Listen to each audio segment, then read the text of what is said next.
Does the Bible say nation or tribe? And are they the same thing? Let's look at scripture to find out. In Matthew 24:30, it says, "The Son of Man will appear, then all the tribes of the earth will mourn, and they will see the Son of Man coming." If you ask a normal scholar or pastor about this, they're going to say that, oh, the tribes of the earth means everybody. It's just referring to nations. But that's not true because there's a word for nations. So if they wanted to say nations, they would have. Tribes always means the 12 tribes of Israel.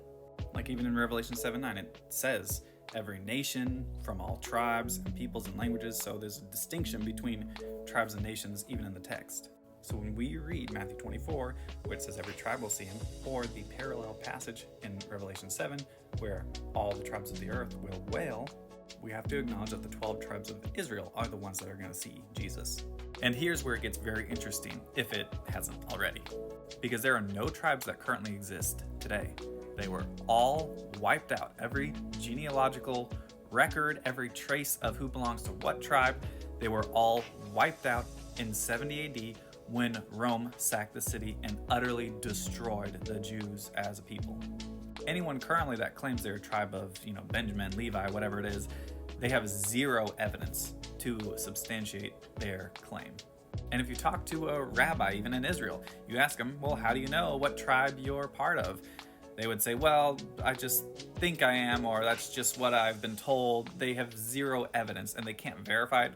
They have no idea. Normally when somebody claims they're of a certain tribe, people just say, okay, yeah, you're that tribe then. Because they have no way to verify it, and there's no checks in place to even figure it out. And you may say, well, God knows who belongs to what tribe, so he'll make it all work out in the end anyways. Or because of just taking an approach that confirms our biases and confirms our other beliefs, so we don't have to actually think about what the scripture says, we can actually look at scripture and say, what does it say? Who was it written to? Maybe it was written to a time when the 12 tribes were literally still there. There was records of them, which happened before 70 AD. Everybody knew what tribe they were from at that time.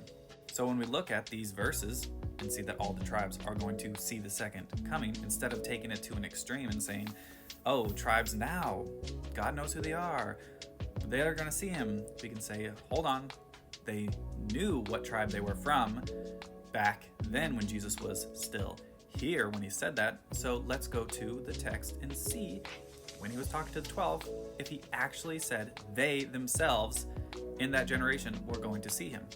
And sure enough, Matthew 16 says the same thing. Jesus is going to come with his angels, same exact text we saw other places. He's talking to the Jews, the 12 tribes that knew what tribe they were from. He says, truly I say to you, there are some of those who are standing here, literally, who will not taste death, will not die until they see the Son of Man coming in his kingdom. He's telling the 12 tribes, the Jews, that they themselves are the ones that are going to see him and mourn, as we saw in other scriptures. I think this is a much better and simpler approach to take, that the 12 tribes were literally tribes of that day that were going to see the second coming.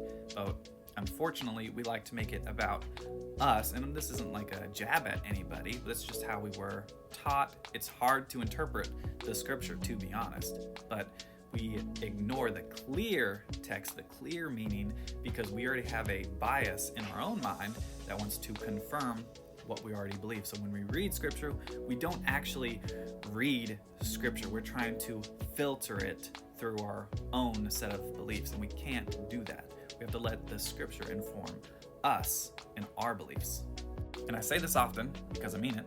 It's okay if you don't understand how all these things could have happened, how the second coming already happened. It's okay if you don't understand it. But we have to accept the clear meaning of the text first. And then we can start to look at, okay, how would the Jews have understood what the second coming meant? What did it actually look like? And we find that in the Old Testament. A lot more videos on it. I encourage you to look them up and let me know what your thoughts are. Hope this helped. God bless.